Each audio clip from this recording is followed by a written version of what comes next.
And he said the problem is from the operating expenses because of lack of electricity and medical supplies. This thing he said rotates around these 4 ministries that I'm saying. Today is almost 8 days, and the entire North has not had light.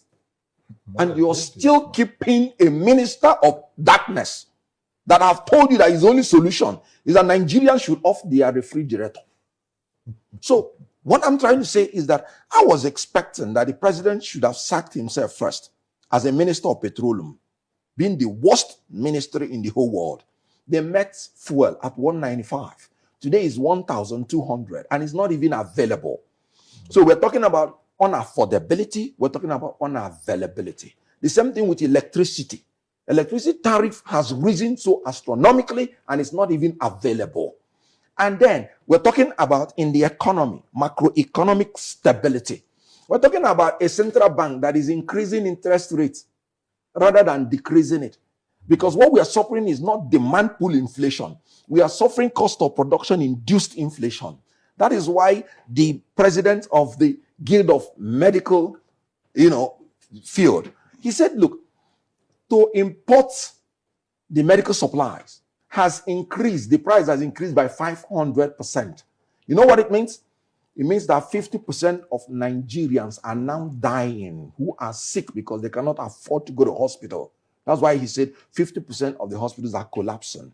So rather than trying to rejig your cabinet within this area, you are rejigging your cabinet, saying you're sacking women and affairs.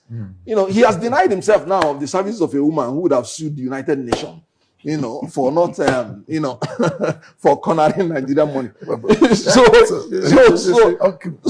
the issue is really very, very, very, it's terrible. Well, can you They're chasing shadows in this reshufflement. About Edu that you asked, it has told you the hypocrisy in the purported fight against corruption. The mere fact that you said you suspended somebody means there are reasonable suspicion that she compromised herself, compromised her office, and she engaged in corrupt practices. No, I think the suspension at the time was to pave way for investigation. So what's the investigation? So that's the question. What's the outcome? So that's the question. I said the question then. Is the outcome of that investigation has not been made public. Right. In the eyes of the public, she's already guilty. And she's been receiving all sorts of it. She had received all sorts of... Ikumi, in this studio, I sat down and said that call for investigation was for optics. In this studio, is it not for optics? It's for optics. The thing is that lady was not sacked because she stole. That lady was sacked because she was not clever in stealing. Let me bring in. How can you allow people to fly from Kogi to Abuja? Let me bring in. In general, you see,